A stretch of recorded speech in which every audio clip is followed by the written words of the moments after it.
This is a video from SYNODIC Scribe. It is also about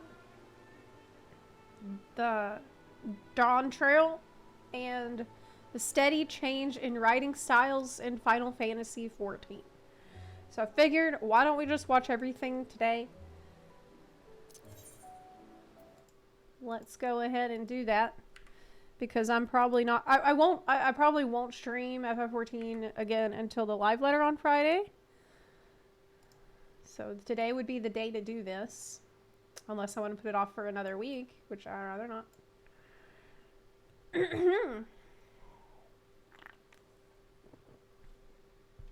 Shino, I just told that joke as punishment. I just told that joke.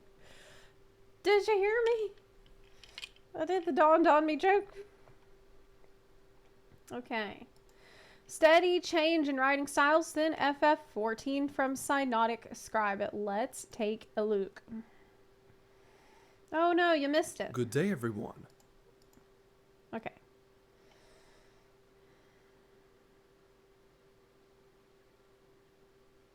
Okay. Good day, everyone. There we go. It should be no surprise to those who've been playing or following Final Fantasy XIV's newest expansion that a sizable amount of people aren't entirely satisfied with either the story, characters, set pieces, or some combination of these and other things. But why? As an MMO, Final Fantasy XIV has been widely regarded as having one of the best stories for the genre, and yet many would be able to turn their backs on the newest expansion's narrative before it even finished. Today, I'm not here to tell people whether they're right or wrong to enjoy the story of an expansion. Today, I want to apply literary analysis to Final Fantasy XIV to try to explain the how and why behind its current reception. How the use of certain narrative devices over the past decade allowed many players to fall in love with the setting, and how those same players are starting to feel the absence of those methods. Okay. So of course, beware of spoilers if you care about such things.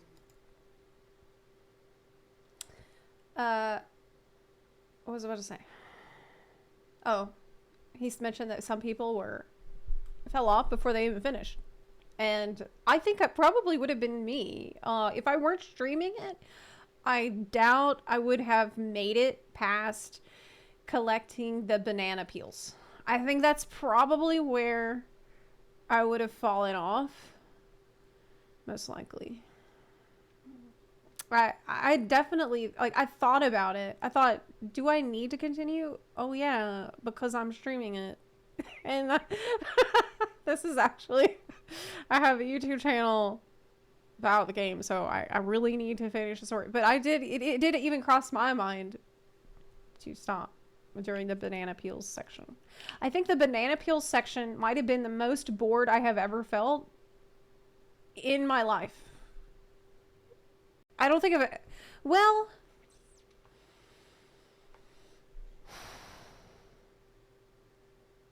while playing a game. Yeah. While playing a game, I was bored. I've been pretty bored. As always, I am the SYNODIC Scribe. Yeah. Join me today as I use literary analysis to explain some of the methods, techniques, and tropes within the expansions of Final Fantasy XIV. And if you enjoyed today's video, be sure to subscribe for all things lore and literature at a later date. Okay. For now, we will go over every complete expansion as well as how it was received during that time. Okay. I'll do my best to cover and explain some of the observable writing methods and choices during those expansions as well. Okay, Understand that this video could not fit every single detail around the subplots, character arcs, and so on. We're covering the broad strokes here, so if you would like a more detailed breakdown of certain things, you'll have to ask for that in the comment section after this video. But without further ado, we'll start at the beginning. Well, the beginning for most players, a Realm Reborn. What people need to understand is that a noticeable chunk of the lore and writing for 1.0 was either abandoned, changed, or entirely removed as the narrative transitioned to a Realm Reborn. So, while 1.0 is indeed the true start of Final Fantasy XIV as an MMO, it is not the start of the writing techniques we'll be discussing today. Okay. So, How did players react to the story and events of A Realm Reborn? At the time, it was understandably mixed. Many people were simply happy to hear properly voiced cutscenes, as well as engaging with a world and setting that felt like a lot of care and focus was put into it. And yet, when many players look back at A Realm Reborn in hindsight, they're quick to tell you that it was bloated, slow, and wasn't very well paced. And I will agree that in some places, that indeed was the case. Now, what if I told you that was by design? That many of those methods were taken on purpose? We have to understand that all of the characters and quests in A Realm Reborn was written during a time of uncertainty. What? While this expansion is celebrated as the beginning of a new age for Final Fantasy XIV, it was also a time of great anxiety and long hours for those writing and working on this game. True. Many of the characters, arcs, and subplots... They had to rush it because they were working like insane hours trying to get the game fixed in an extremely limited span of time. And the fact that they pulled it off at all is a freaking miracle. And so it's natural, and I think we tend to be pretty forgiving a lot of the problems with Realm Reborn's writing. But I liked Realm Reborn. Like, of course, there was a point when it dragged, but Realm Reborn is what got me hooked on the game. Like, I didn't think I would like this game at all. I went in expecting to hate it. I expected to hate it. Okay.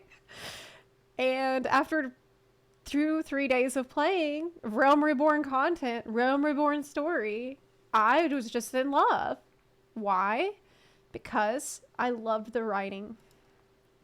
I felt like there was so much interesting and different character voices. Every character sounded completely different to me. And I felt like this was a rich world with so much lore to learn about, and that I'd only glimpsed the surface of it through what I had seen. I was just fascinated by different, like the politics of the different places, seeing Alice and Alphino, and I felt like I could relate very much to Alice and her take on like being disillusioned with all this political posturing that we had seen at meetings like the one shown in this cutscene here. And it pulled me in. And then you get inducted to this secret society and they're like telling you all this crazy stuff about the world. It was captivating. It was captivating. Why? Well, because it seemed like there was a lot of love that they put into it. There was passion that was clear to see. I didn't feel like what I read in quests and what characters were telling me were hints and clues into a deeper and broader world. It wasn't like how I felt lately, where everything you hear is everything that there is to know. Like, what you find out, what characters say, this is the full story and the full truth, and you shouldn't think about anything else or even think too hard about it. It's not like... It almost feels like an opposite now as compared to how I felt originally. It feels very shallow now. And previously, with Realm Reborn writing, you're getting a glimpse of a surface of a deep, deep lore and world. I don't know if that makes sense. Experienced within A Realm Reborn were done so not only to move the plot forward, but also to seed the narrative with potential new plot threads for the future. What do I mean by that? For example, take the 3 starting city-states. Okay. Your initial encounters in the game were determined by which of the 3 starting countries you end up in. It also determined which of the scions you met as well. Thancred for Ul'dah, Ishtola for Limsa-Lominsa, and Ida and Papalymo being in Gridania. Each starting zone teaches you a bit about the region.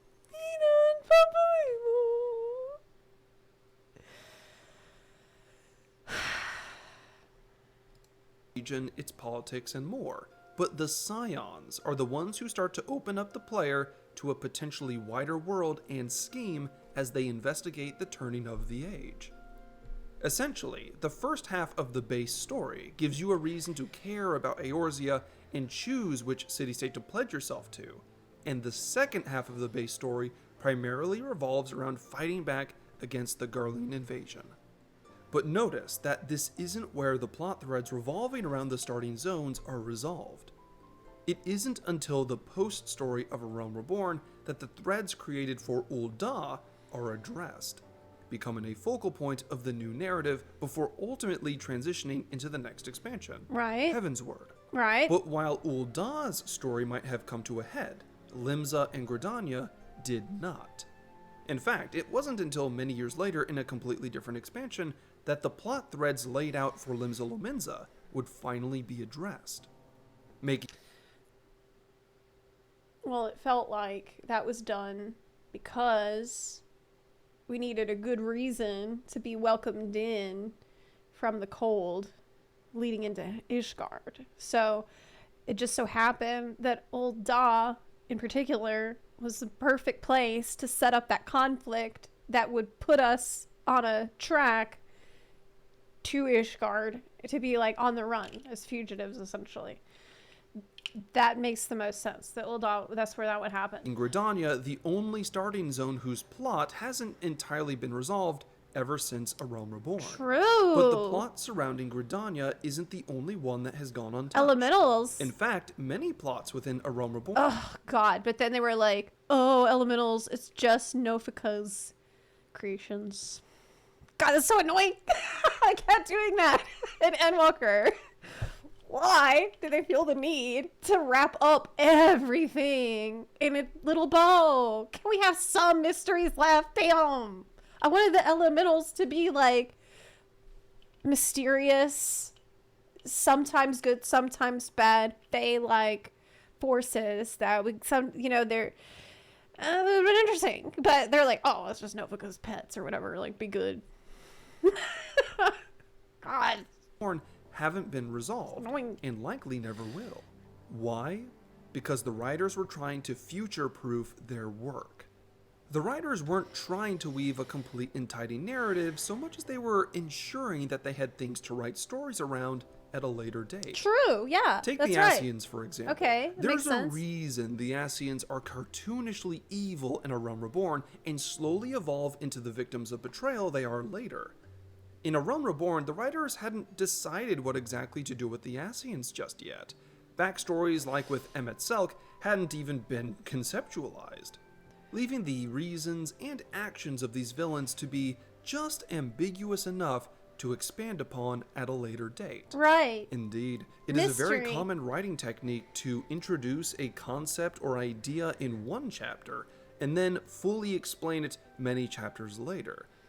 Yeah, they gave themselves a bunch of different mysteries that they could then later expand upon. They did that multiple times. And this gave them fertile ground to sow the seeds of the future with. So they were always had a long-term plan, is what you're saying, right? Because quite often, the writer in question has not even decided if they want that thing to be important, or if it does become Right. important, why. That is the primary reason A Realm Reborn feels very bloated and slow.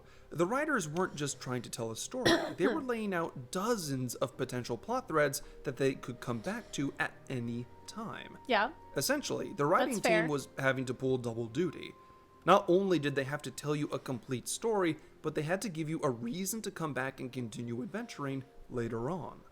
I cannot understate Okay. how tricky this method of writing and story structure is when compared to a more plot-to-plot main quest. Did some of the events during the main story drag on longer than necessary? Yes. Could running back and forth between the same NPCs have been reduced to just a few interactions? Absolutely. cheese quest. But I myself am Yes. prepared to give the writing of A Realm Reborn a lot of slack simply because of how much work the team was having to put into this story with no guarantee of success. Remember, at the time, they didn't know Final Fantasy XIV was about to enter its Renaissance age, so the writers were working extra hard for no guaranteed payoff. But ultimately, this is why a lot of A Realm Reborn's story feels unnecessary or forgotten. because they were doing everything in their power to cover as many bases as possible until ultimately reaching their first big expansion. That makes a lot of sense. So they're laying the groundwork for the future. Heavensward, to this day, is considered one of the best stories Final Fantasy XIV has to offer, and that isn't a coincidence. Hell yeah. If A Realm Reborn Heavensward was a Hail Mary, then Heavensward was a precision strike. Remember how I said that A Realm Reborn was throwing out plot threads willy-nilly and failed to address most of them? No. Right. We had so many mysteries that they introduced in Realm Reborn. We had the 12. We had Elementals. We had Ashians. Garlemald, and all those different... Garlemald is a whole gigantic, like, knot of a million other threads that they could have done. Every city-state had its own, like, the pirate stuff going on in Limsa. Merlewhip, that was actually covered. You know, the kobold stuff, the beast tribe stuff going on. So yeah, there was much and more for them to expand upon. Yes, the primals, the mysteries of ether. Lost civilizations of the past, like Nim, another example. Now, compare that writing method to Heavensward. Instead of bouncing between multiple countries and cultures, you're rooted to Ishgard. Not only that, but the post-story of Heavensward wasn't a different tale from what was already told in the base game. It was a continuation. Right. Allow me to explain. When you arrive within Ishgard at the start of the expansion, it's the story's job to not only inform you as to what living in Ishgard is like, but why the country is in its current state. Something the writers did very well, contrasting the struggles of those living in the Broom to the few elites sitting pretty at Ishgard's top. The nobles were both figuratively and literally above the commoners, with the church being even higher than them. Emmerich. Hey. So, in 8.0, which is totally going to be Heavensward 2, by the way, we'll venture with Emmerich, right? Finally. We'll have Emmerich and Erenville in the party. If you do this, I won't complain about 8.0, even if it's bad. So long as you actually have me with these people and we don't split off every time there's a meeting with the group. That's what I said before Dawn Trail came out, right? I was like, oh my god, this is the Bunny Boy expansion. I don't even care if the story is bad.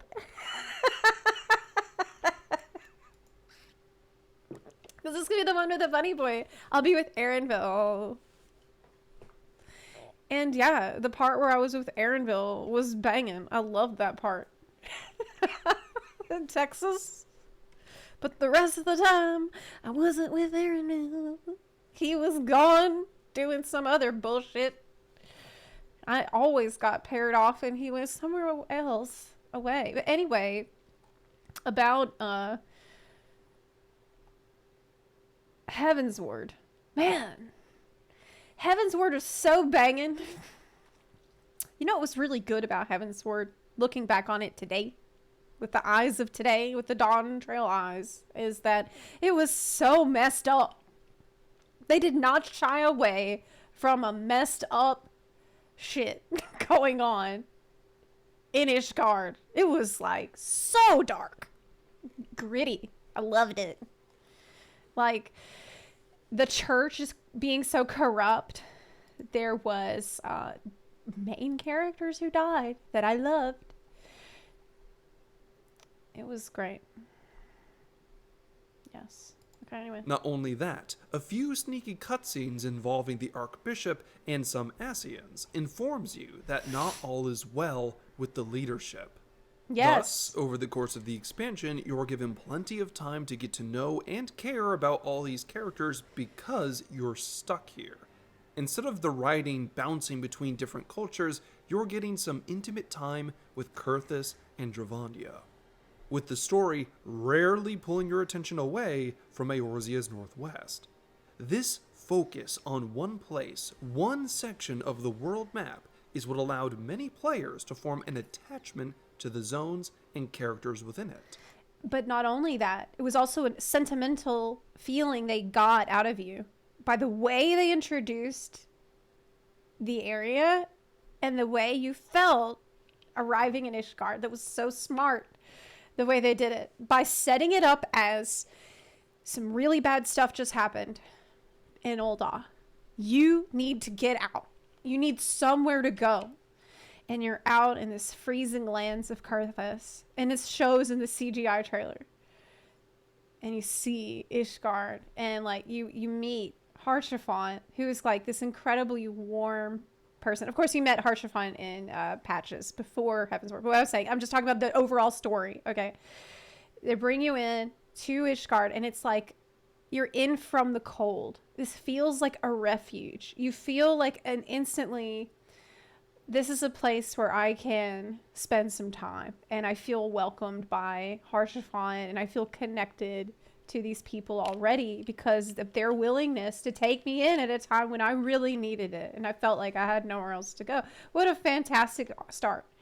Really strong, solid start. And the stakes were obviously pretty clear and high when you're being attacked by a dragon horde. There was no question about what are the stakes, what matters, what can I even do here. There wasn't any ambiguity about that. There's dragons attacking. I think there's an idea of what you can probably do to help. Not only does the writing pull you in, but it keeps you there while still giving you new stories to care about. Yes. And even taking away some things to keep the stakes raised. To many players, losing Haurchefant hurt so much more than losing someone like Moonbrita, because Heavensward took its time with him.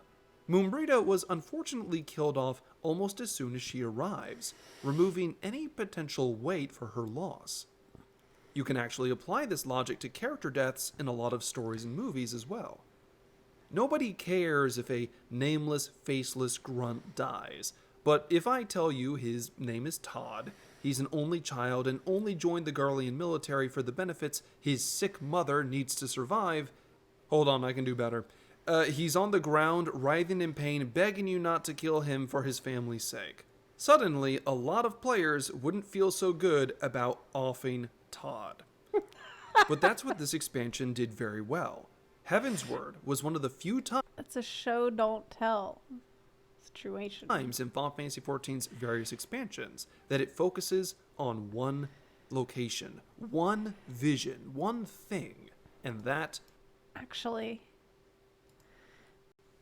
one sec.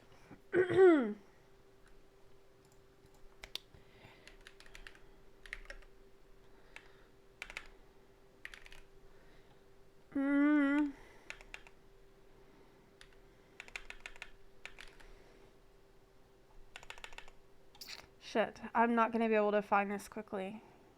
What was the name of that guy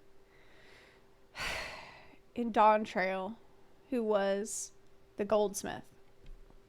Who was an extremely convenient person that he got to Tuliolal with you. He was an Elizan. What was his name? Can you help me out? It wasn't Todd. It was not Todd. Million 3,309 says yeah. It wasn't Speed. Come on. Oh, you got it. Fange. Yes. Thank you, Optimus Prime. Oh my god. Fange. That's not how you spell it, but that's close. I think I found it. Fangentine. Okay. There was something relevant I wanted to look at here. Because when you talk to him... Mute.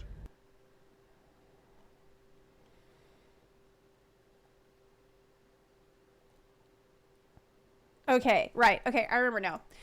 So, Fontaine, this is in Dawn Trail. You meet this character, Fontaine, who tells you that his dad was killed by Garlands.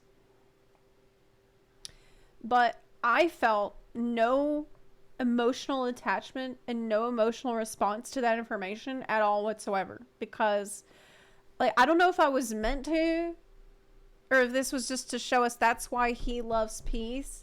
Because his dad was killed by Garlands. But when you just say things and you don't show anything, you just say, just yapping without showing anything, it's hard to care.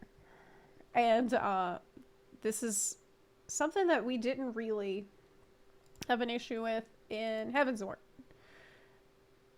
Yes, you remember that? Was Ishgard and the Okay, let me Dragon back up a little Song bit, let me back times in Final Fantasy XIV's various expansions that it focuses on one location, one vision, one thing, and that was Ishgard and the Dragon Song lore. It takes its time with both Kurthus and Dravania, letting you as the player feel things out and get a better understanding of what's going on at your own pace, never giving you more information than is necessary. Right. And as I said before, the story isn't over after the base MSQ. Sure, you dealt with the root of Ishgard's corruption by taking out the Archbishop, but you've just upended their entire social structure, meaning you're going to have to deal with the fallout of your actions as well as the end of the Dragon Song War by defeating Nidhogg once and for all. Heavensward is a complete story, from base to post. Everything that happens matters, feeling like one long and epic tale over the course of 2 years. Now, do you remember when a priest tried to throw a child off of a building in Heavensward? It was a different era. I just feel like they were willing to do some more crazy shit than they're willing to do now. by contrast, we move on to Stormblood, which is unfortunately considered to be one of the weakest stories in Final Fantasy XIV by a lot of people. Remember how a lot of the love players have for Ishgard comes from the fact that the story stayed focused on Northern Eorzea for most of the expansion?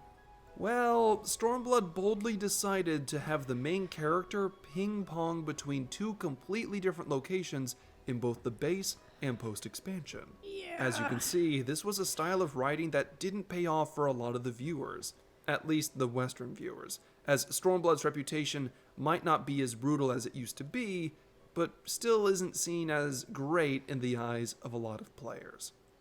Imagine for a moment, if Stormblood were to follow Heavensward's example, then the base expansion would have stayed focused on something like the Far East and Doma, with the climax of that fight eventually leading to the liberation. Okay.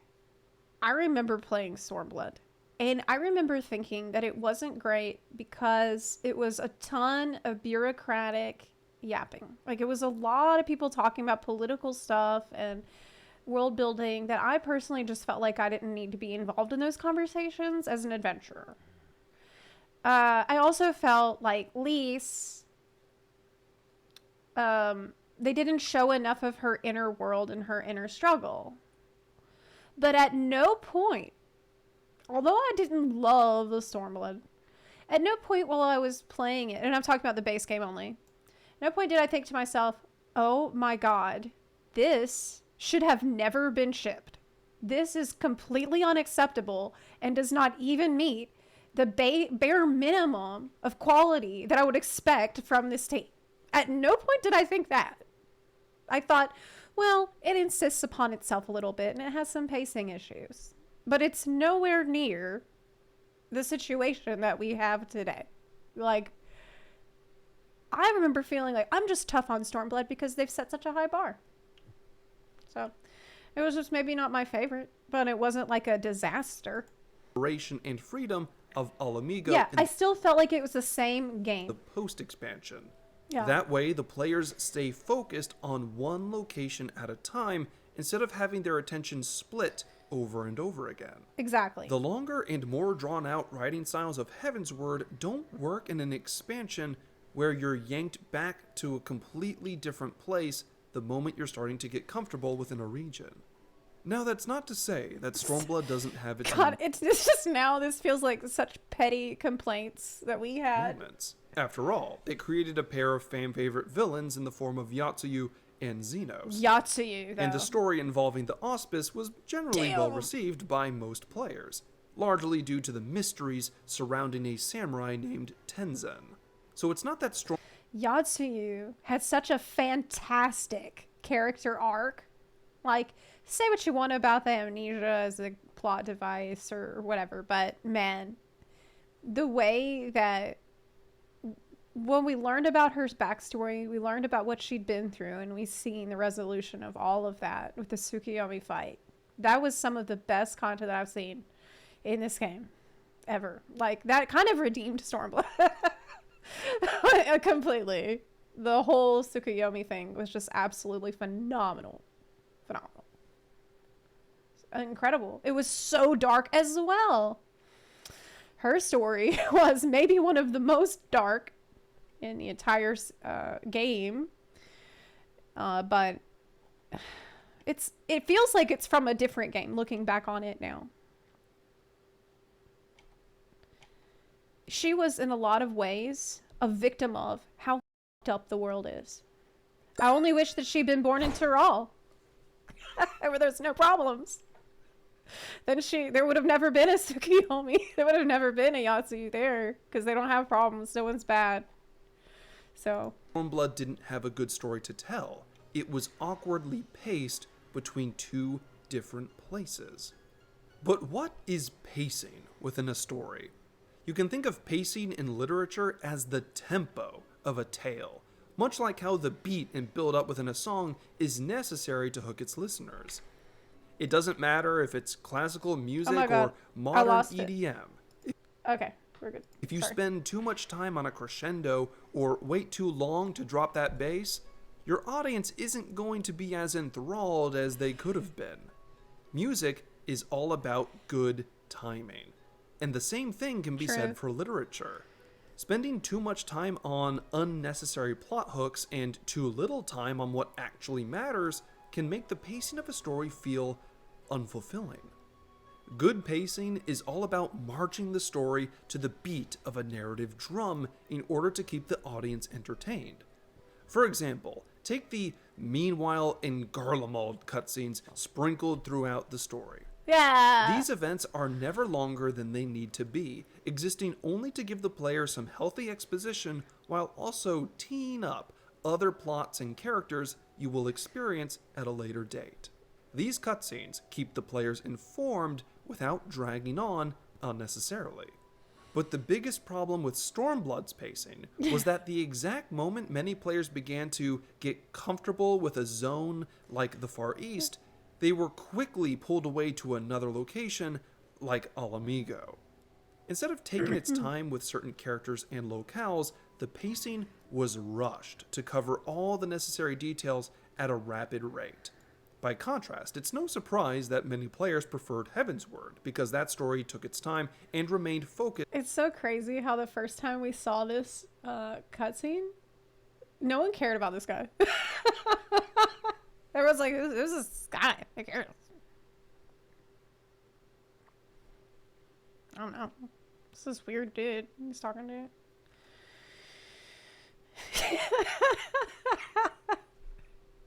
I remember at the end of a patch, you would get the Meanwhile in Garlemald text.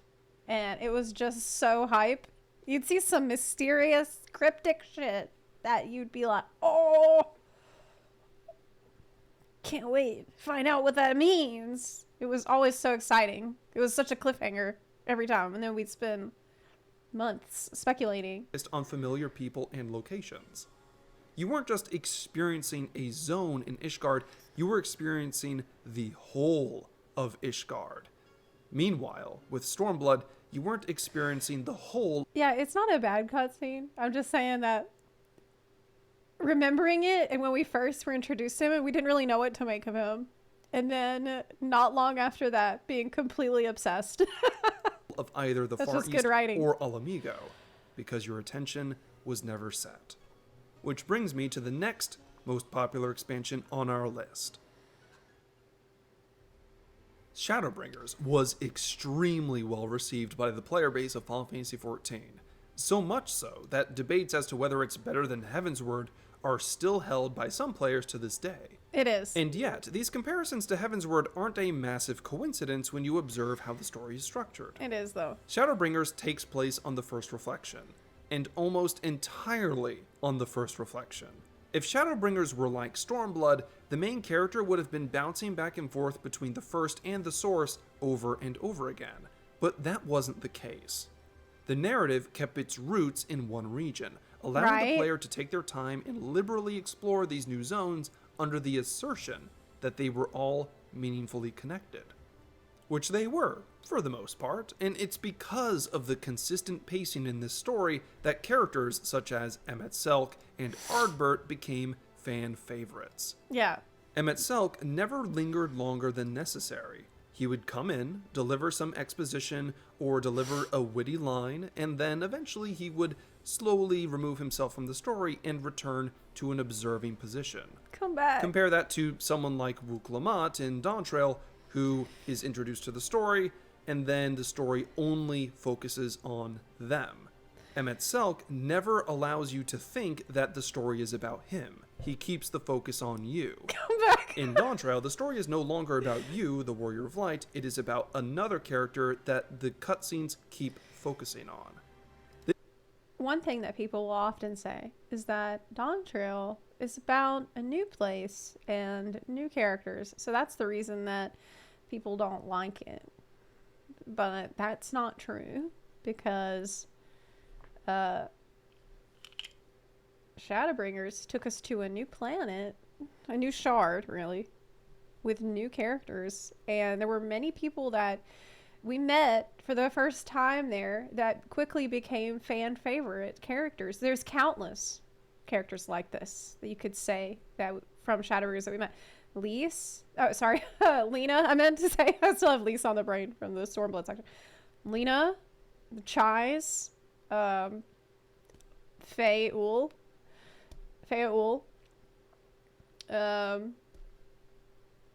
even Tesseline, really. There's just so many. We met, Crystal Exart is essentially a new character in personality, demeanor, everything, really. Reen, Gaia, countless, and it's all new. So you can't be like, oh well, it's just that you wanted to be with. It's just that it was all new. So that's not. It's just that the script was very, very polished. Script is very clean. This is a stark difference in character interactions over a broader narrative. Sure, with Emet-Selch, you knew that you were going to have to fight him at some point, but the story made sure you clearly understood the why behind his mania beforehand. And yet, it wasn't just the main story that Shadowbringers was praised for. Trial stories like The Sorrows of Werlit were equally praised for being one of the best side stories in Final Fantasy XIV's history, weaving both villains and allies into a brand new narrative that helped to continue fleshing out and progressing the events of the Source, while the main story remained focused on its own narrative on the First. Two different stories in two different locations running side by side with one another, not unnecessarily meandering into one another over and over again.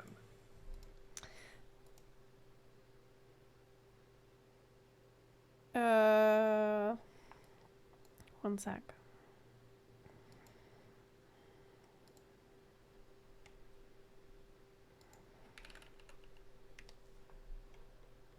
In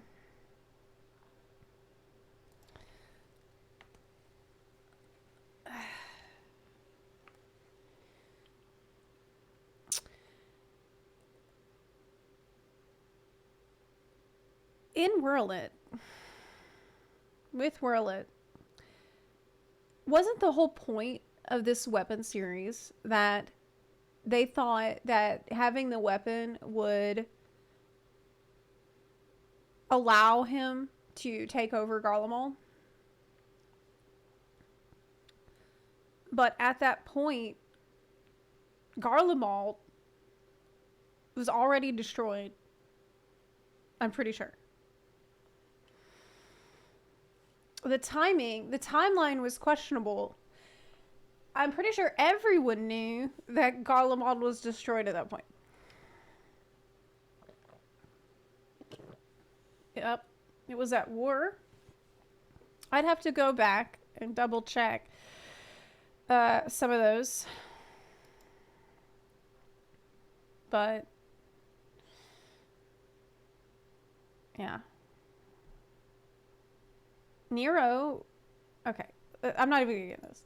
This is how side content should behave. Garlemald was destroyed by the end of Shadowbringers, close to the end dungeon. Destroyed after Xenos came back. Continuing the world and character building so that they the main have story's pacing isn't interrupted with the need to explain every little detail in the world. This allows the main scenario to breathe and again, take whatever time it needs.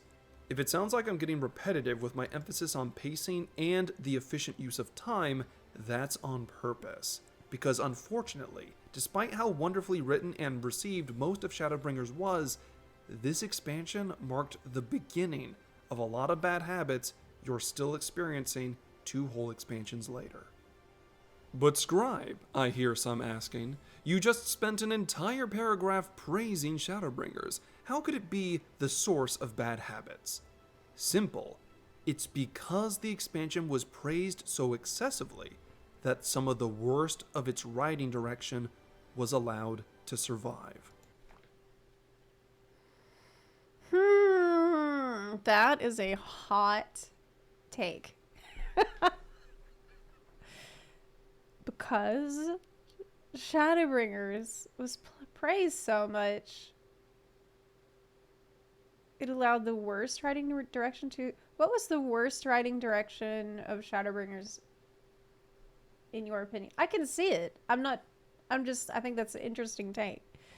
Let's begin with the trailer and marketing explain. for Shadowbringers. Okay. Become the Warrior of Darkness was the headline. Dark Knight was the poster job for the expansion, and even the trailer showed the main character struggling to defeat their opponent until they embraced a power they'd long fought against, defeating light with darkness. And yet, all of this is false advertising. Because at no point in the story of Shadowbringers does the main character meaningfully learn of or use the powers of darkness within the narrative. In fact, your main character, more often than not, fights light with light. Even the final blow against Emmett Selk in the base story was dealt by a weapon of light, which begs the question as to why they were even calling this expansion Shadowbringers in the first place, much less advertise it in the way they did.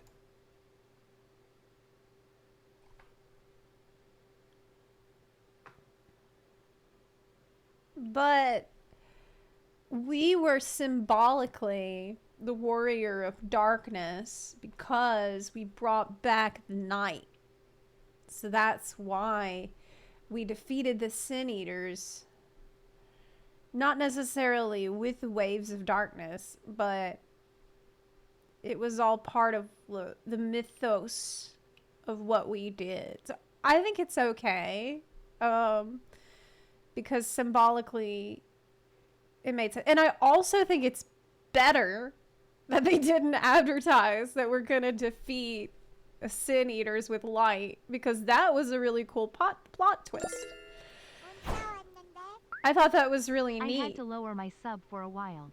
I'm sorry, Zep. Nick, thank you very much for the 7-month resub. I really appreciate that. Final Eon, thank you for subbing as well. But yeah, I'm glad that they didn't make this super clear and they used symbology in the CGI, because it was very weird and cool to find out that you could like keep light within you and then use that. So in this case, it's completely okay, in my opinion. And if you think this couldn't possibly be a bad habit that carried over to another expansion, look at Dawntrail. More often than not, Dawntrail was advertised as a sort of return to form for the Warrior of Light, a vacation for the main character after having saved the universe. But if the advertisements for this expansion were honest, The trailers would instead talk about how you, the Warrior of Light, hero of the hour, have now become the errand boy of a cat girl who's going to take up more screen time than some of the most popular characters in the entire MMO's life. Again, I don't understand these advertising methods. Do they think it's cute? Oh my Do god. they? Oh my I personally god. would love to hear from their marketing department at some point. And some might say that's a nitpick, and Okay. I mean, look, the CGI trailer for Dawn Trail definitely gave me the impression that we would be like having a cool vacation with like maybe some, like we're gonna eat tacos, we're gonna look at some old relics like Stola did, we might fight some big monsters, we're gonna fight the big guy. It's gonna be chill, it's gonna be like fun, adventuring and stuff. And while I was playing Dawn Trail, I did indeed think to myself, this isn't anything quite like the trailer. But you know what? They did actually advertise it well with the trailer. Because everything you see in the CGI trailer, it's in the game. It's just in the credits. It's playing. I wish I was kidding. But literally, all that shit happens in the end credits for Dawn Trail. So you can't say that it's false advertising because it totally did put it there. Just at the end. perhaps you're right. What's told It's almost like they forgot what they advertised. That's how I felt at the end. I'm like, did you guys forget what kind of a story you were supposed to make? And they're just throw it all here. told isn't always what's shown, regardless of the product. And Okay. advertising isn't an exact science. Unlike the Nier raid, which was a blatant advertisement. Ladies and gentlemen, I've nothing against the Nier franchise or Yoko Taro. In my opinion, the man's popularity is very well earned, and he is a fellow enjoyer of masks. I can respect this. However, at some point you gotta call it what it is, and this is a playable ad. Something to get 14 players into Nier, and Nier players into Final Fantasy XIV. But this isn't new for Square Enix. We're talking about a company that tried to sell us Cup Noodle in Final Fantasy XV. This would be like if Blizzard advertised Dragonflight, only to make one of the biggest raids of that expansion all about StarCraft 2. I might not play WoW, but I feel like that would make some people rant. Oh man, people would be so mad if they pulled that shit. I don't know, maybe people would like it. Actually, maybe people would like that. We're gonna have a whole raid series for Midnight that's StarCraft 2 themed. Honestly, that was not that bad of an idea. I think people wouldn't care. I think with Nier it's fine. It would have been fine if the story was good. Copied Factory was absolutely phenomenal. Like, I have no complaints. Copied Factory, I like the story, I like the setting, I like the gameplay, I like the music. If only it had all been as good as that first one. But I felt like it kind of took a dive after that. So that's why, like, I don't know. Ultimately, my point is that Shadowbringers demonstrated a noticeable increase in referential material over original ideas. The Alliance raid was dedicated to Nier, the 8-man raid was littered with Final Fantasy VIII references, and even the Sorrows of Rullet used the living weapons from Final Fantasy VII. I fully acknowledge that Final Fantasy XIV isn't unfamiliar with referencing other titles in the franchise. Even the Crystal Tower in A Realm Reborn is a massive Final Fantasy III reference. And every expansion since then has had its own similar material. And yet, as time goes on, you'd expect this kind of content to fade away and make room for more original writing. But that doesn't seem to be the case at all. At some point, you need to ask yourself, as a member of the audience, But we got are Mists you of the Realm. satisfied with a story and patches referencing other media over and over again? Or do you desire more original storytelling? because the post-Endwalker story marks the first time that the writers essentially just allowed referential material to carry an entire main scenario within an expansion. And not within any normal expansion either.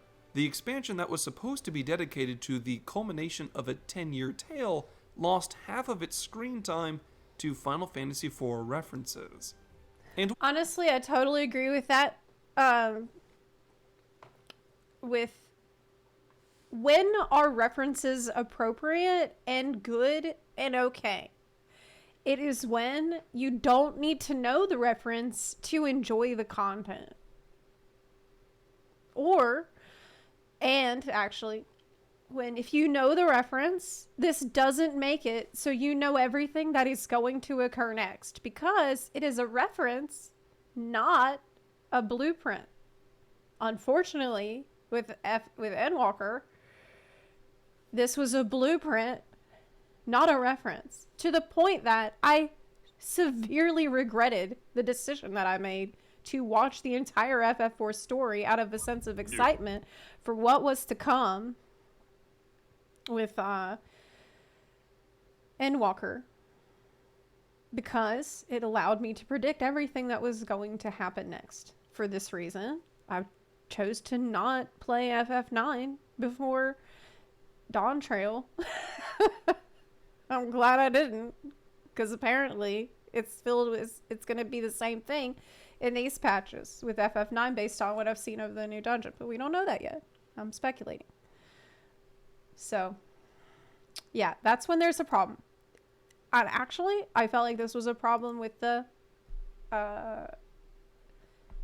latest raid, the latest Alliance raid, Juno. I had no idea what was going on because I don't know any of these references to any of these bosses. And yes, it's explained after the raid, which, okay, that I kind of needed context before I went in, so that way I could appreciate what I'm fighting and what I'm doing in there and who are these people. But I felt like lacking that context. It was just fights without any real interesting story basis behind it. And then story basis being tacked on at the end with some character they brought back from the dead for no reason. I'm not even going to get off on this tangent. While I'm a big Final Fantasy XI fan, even I feel that the Alliance raid in Dawntrail could potentially get a bit too meta, especially if it's heading in the direction that I think it is. So, it's important to ask yourself, do you enjoy consistent use of nostalgic content? If so, then you're likely unbothered by this direction. However, if you feel that Final Fantasy XIV's writing is starting to suffer from a lack of original material, it's important to let the developers know that as well.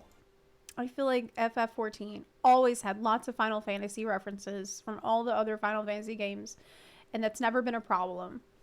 It's only in Endwalker patches and beyond that I felt like that actually started to become a problem if you don't have that context. Lastly, recall earlier when I brought up how a Realm Reborn needed to throw out as many plot threads as possible for potential use at later dates? Well, unfortunately, it was a mistake to use elements from FF4 carelessly.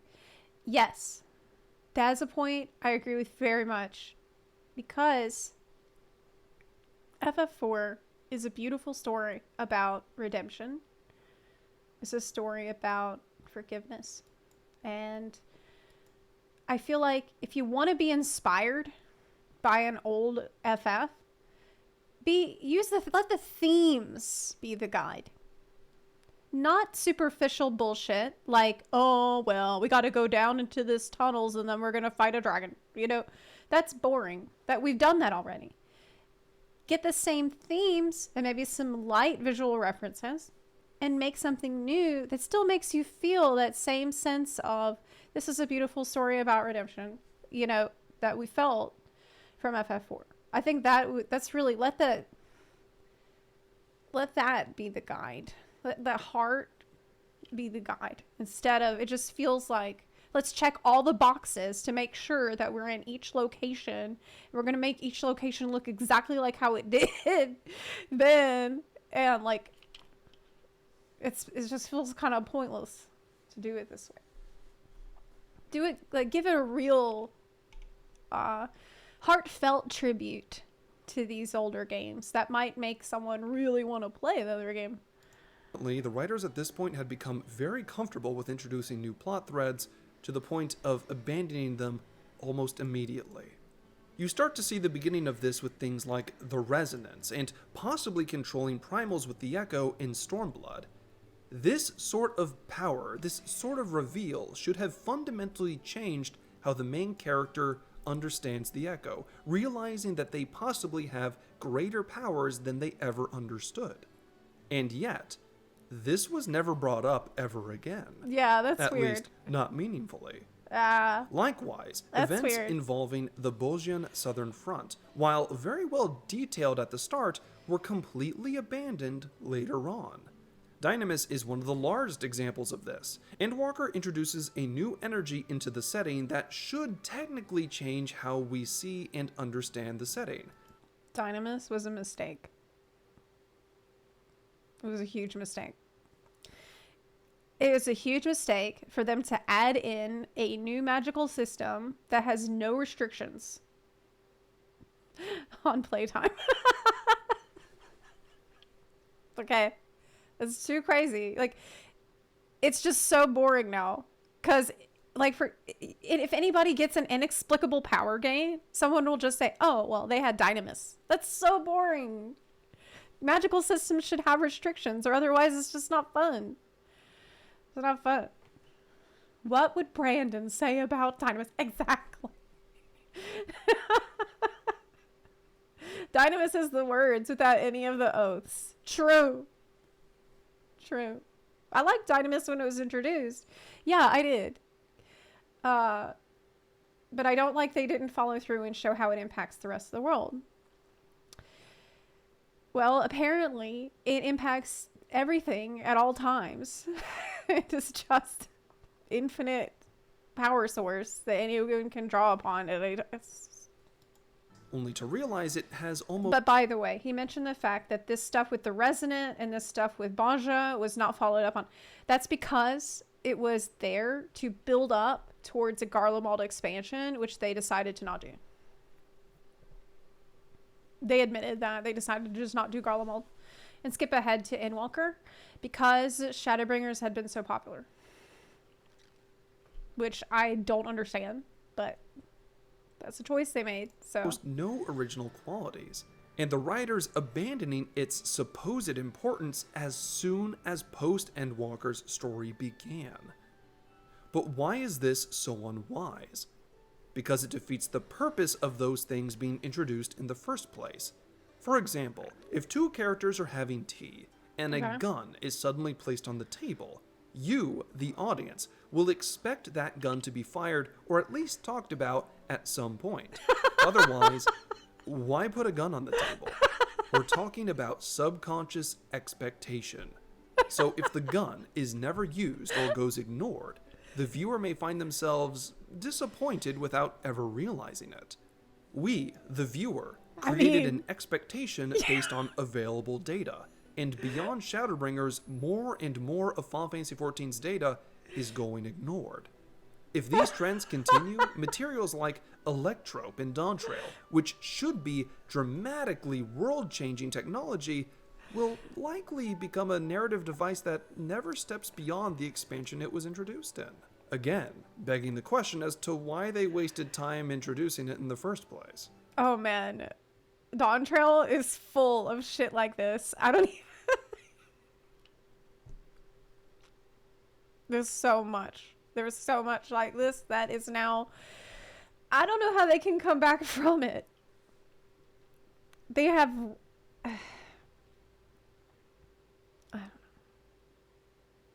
don't know. But for the sake of time, I'll end my critique here and move on to the final expansion move on. in the Zodiac and Hydaelyn arc. Yeah, just move on. Just move on. Gauging the response to this expansion has always been tricky, as I've always been able to find just as many people praising it as being an amazing tale, with often just as many saying how they were either unimpressed or it was just okay. Ladies and gentlemen, This was the point of no return. If you weren't happy with how Endwalker was written to any degree, you needed to say so. Otherwise, you get Dawntrail, because many of Endwalker's worst qualities are continued within the current expansion. Pacing. Recall earlier with how important I said the pacing is to any story? How the most popular expansions of Heavensward and Shadowbringers took their time with very specific locations?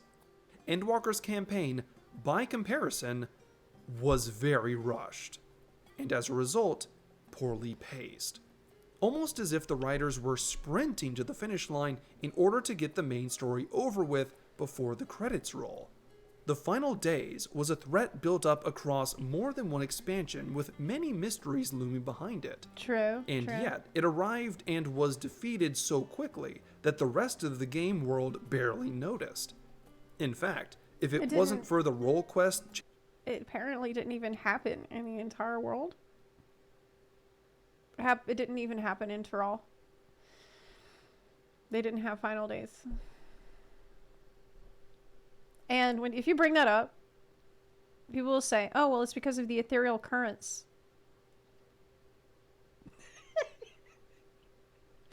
Oh, okay. That's convenient. Nobody there heard about it or anything? No. We have merchants, though, that travel all the time and, like, carry. They didn't know about that. No, they didn't hear about it. I guess it wasn't that big of a deal if it was over so fast.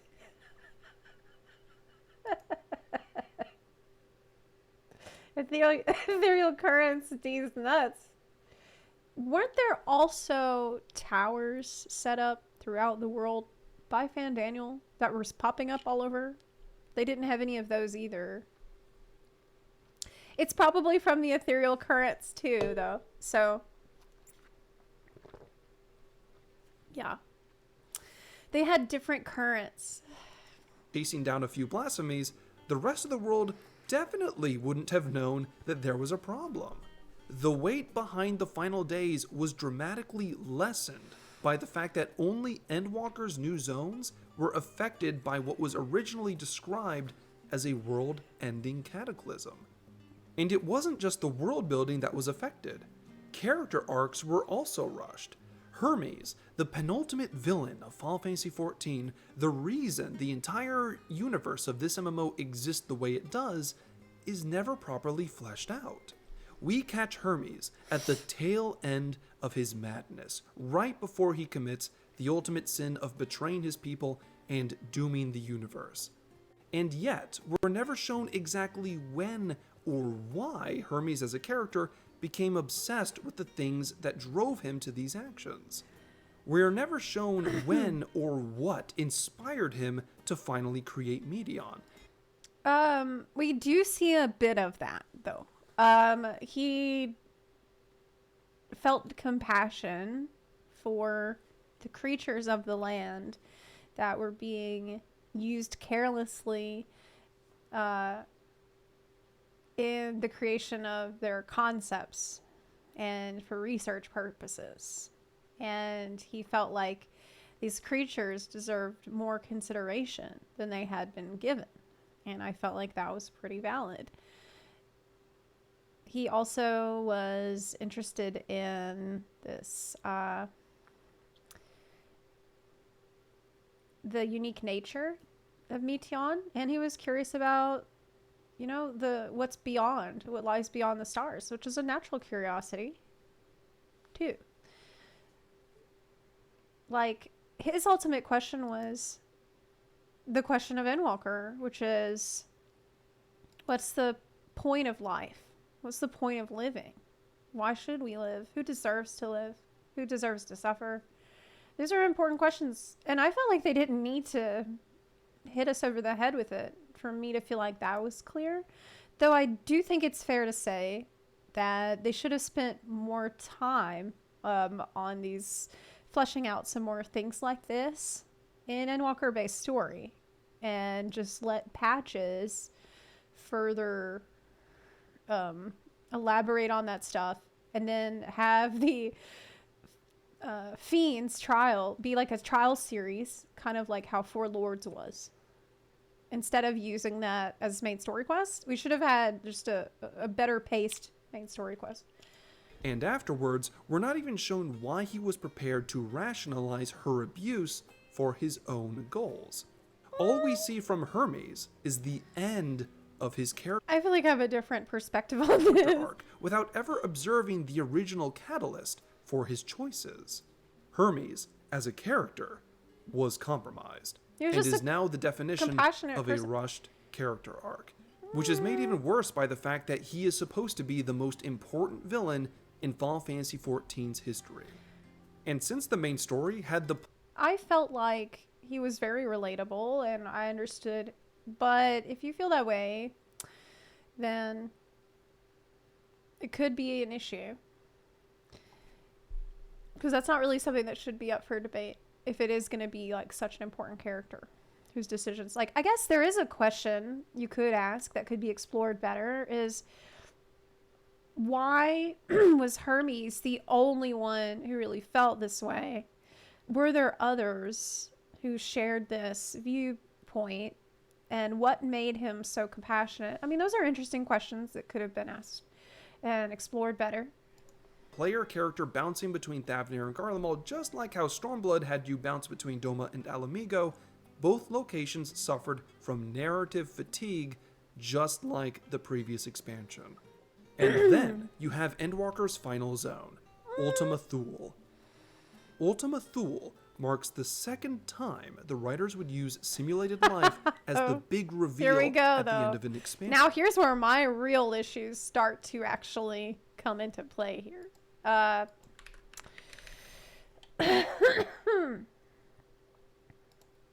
One second. Basically, I have a huge issue with them repackaging old story beats.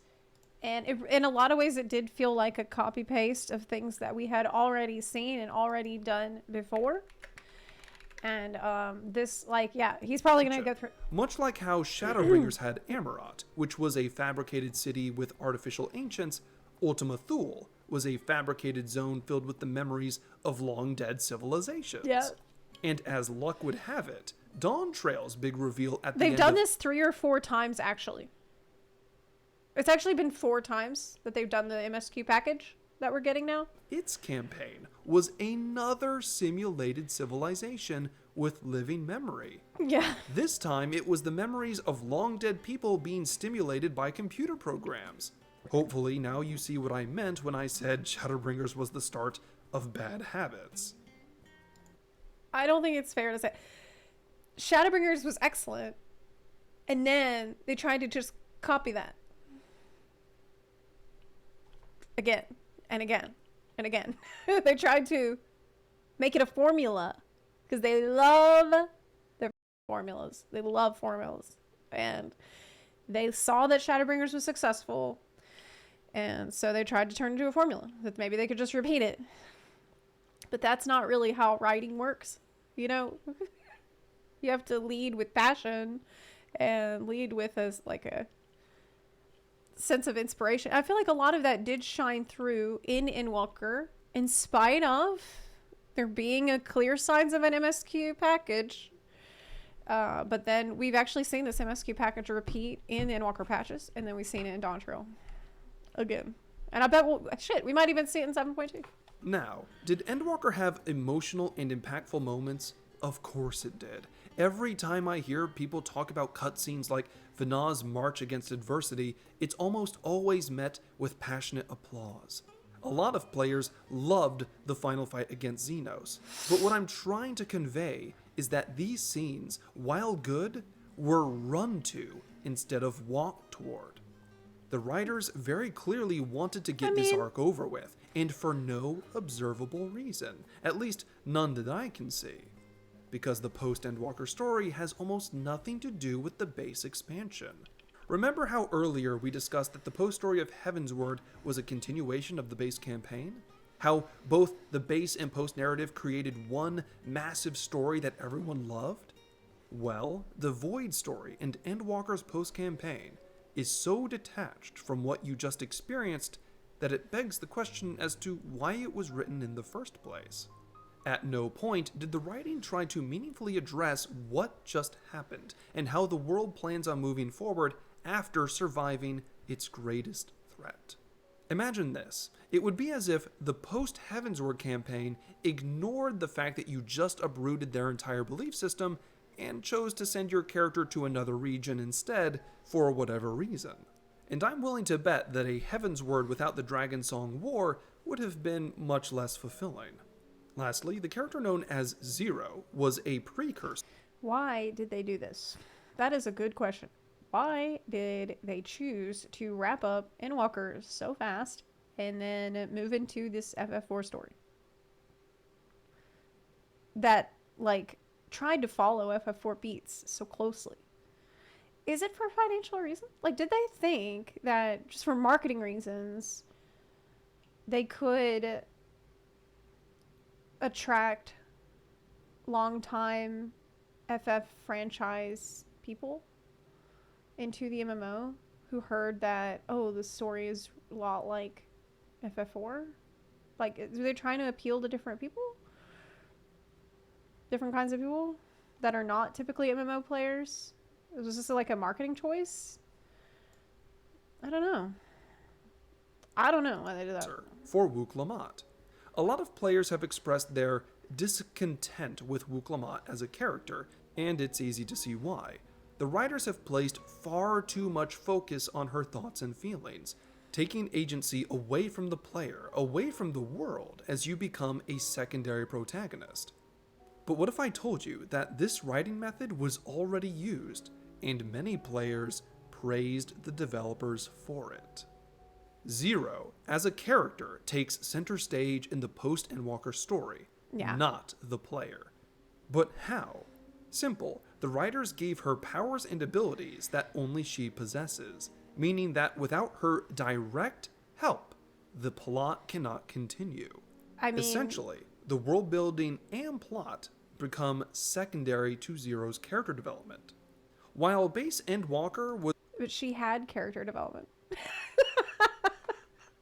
Like, say what you want about Endwalker patches, okay, and I did say a lot. I didn't love it, but in retrospect, it looks pretty damn good. She actually did, like, learn some stuff and change throughout the course of that. So, I mean, she learned to trust. She was competent, and helpful and stuff. So I don't think anyone could say that she didn't change much in that time.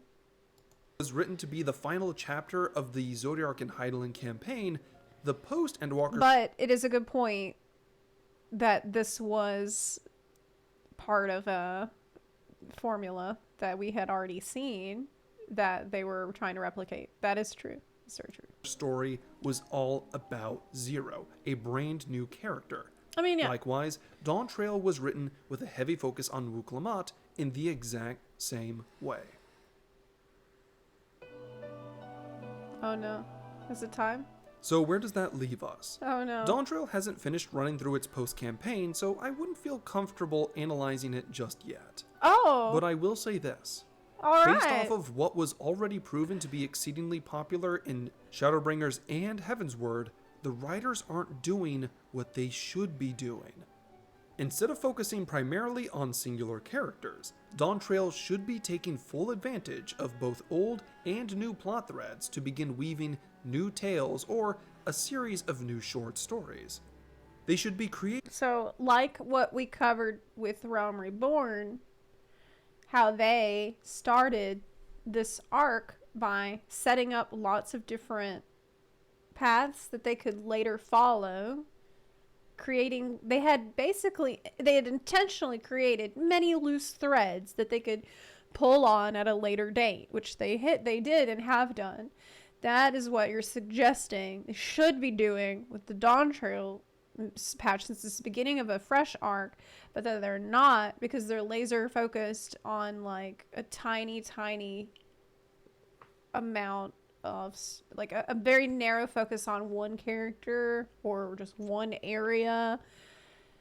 That, I mean, there is Solution 9 that we're going to address, but Solution 9, I have a feeling, will have local impacts to Solution 9 in this general area, but I doubt right now that it's going to have wide, far-reaching impacts on the rest of the planet, because there's been no evidence of that up to this point.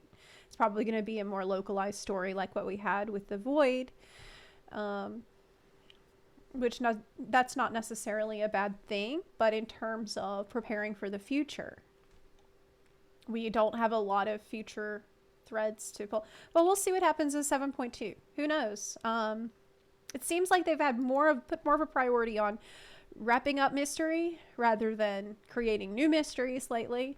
They seem to be a little bit shy of creating new mysteries. They like to give us lots of answers, and everything feels really clear cut lately.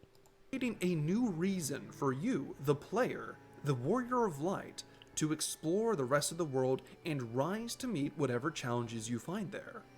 If the narrative remains character-focused as it is now, you're much more likely to get expansions similar to Dawntrail, in which you've become more or less a passive observer that simply handles other people's problems when they arise.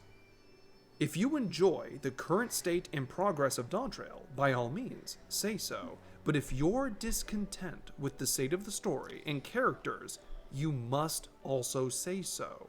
The developers will never know whether you're content or not without honest feedback. So take this chance, my friends, to leave your thoughts and feelings down in the comment section below. Which expansion was your favorite? I don't know. I feel like we've been giving them a lot of feedback and they're not listening.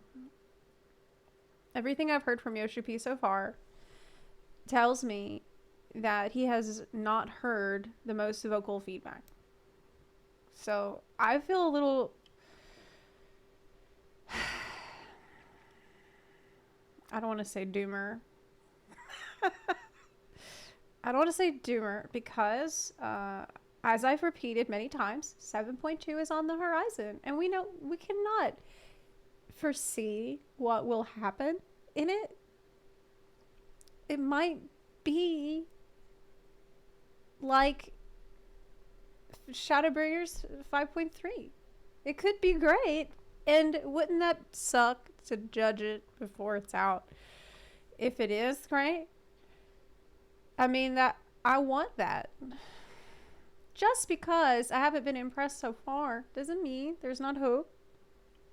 And just because Yoshi P doesn't seem to understand the issues, he's not the writer. He's not a writer.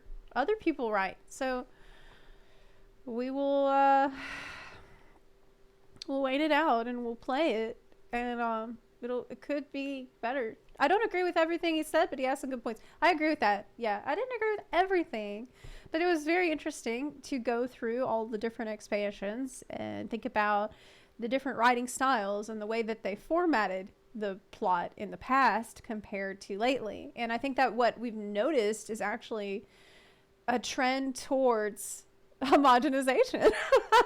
As crazy as that is, it almost feels like the same thing that's happened with the jobs is the same thing that happened with the story too. Does it feel like that? Like we're moving into a formula.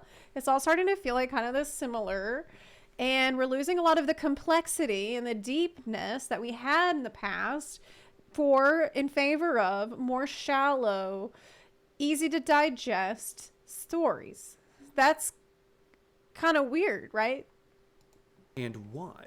Likewise, what do you hope to see from the future weird. story in Final Fantasy XIV? They're playing it I look safe. forward to seeing everyone's opinions. All I ask is that you remain professional and respectful. Good luck After with that. all, it doesn't... Yeah, that's gonna work. us no good to complain without reason. As True. for me, this video turned out much longer than expected, True. and was a beast to put together. I bet. You went through all of this. I can't believe you actually managed this in 36 minutes. You went through all of the expansions. So, if I earned you as a subscriber, I'm happy to have you, as I myself continue along my journey as a lore channel for one of the biggest MMOs in the world. Great job on the video. It's good. Let me give you y'all the link to the video here. SYNODIC Scribe is very fair and very calm, which I appreciate a great deal. This is something that I really I think is necessary when we're sharing our constructive feedback. And I like that it was a retrospective and how the game has evolved over time. It can give you kind of a unique perspective when you watch how things have changed. Honestly, I didn't even recognize the ultimate tool was a reused storytelling mechanic until it was pointed out in this video that Stormblood did it to... Oh, yeah. They have done this. They have done this many times. Yeah, think about how many times we've had a final dungeon that has you going through the memories of the main villain. This has happened 3 times? No? Actually, yeah.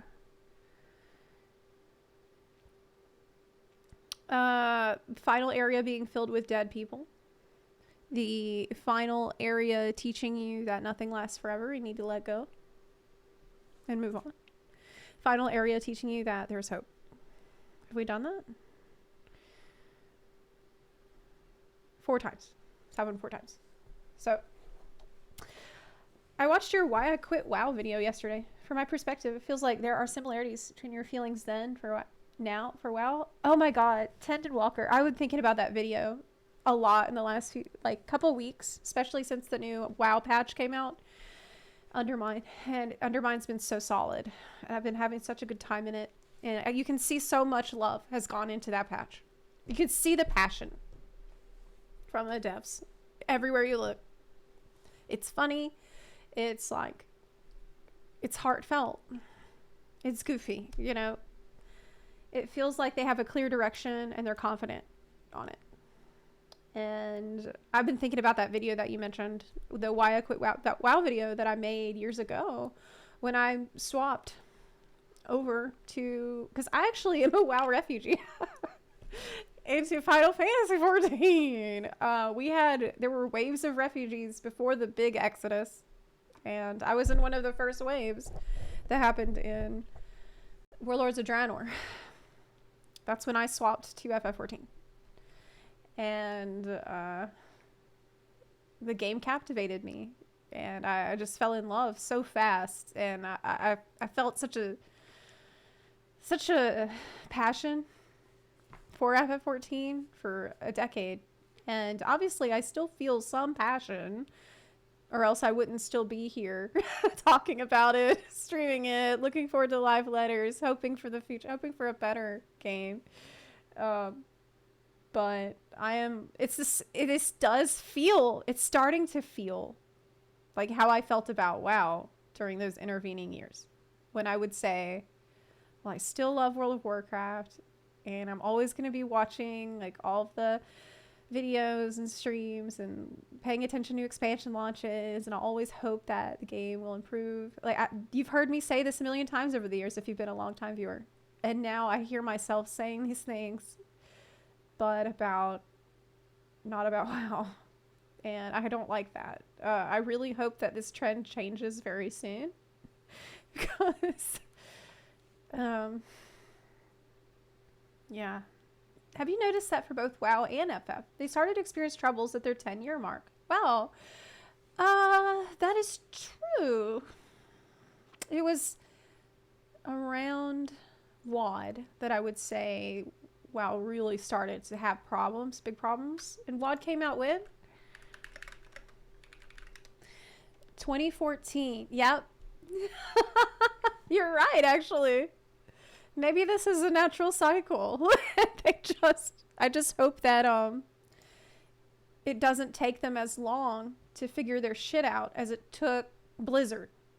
I waited from 2014 until, I would say, Dragonflight is when things got better for a while.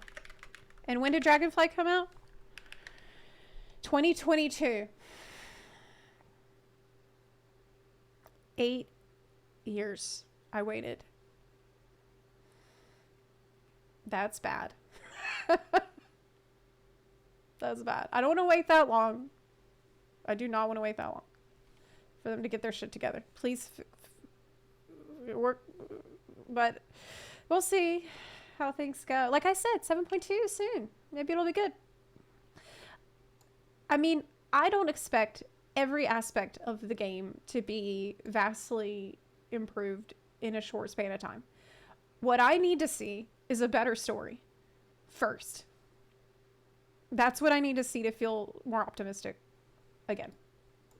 Ultimately, that is the first thing that has to change, that I have to feel good about before I'll start feeling a little better about the future. Because this is a story-based game. That's how it is marketed as. And it can't be like this. Because I feel like having a good story shows that everything else is under control in a story-based game.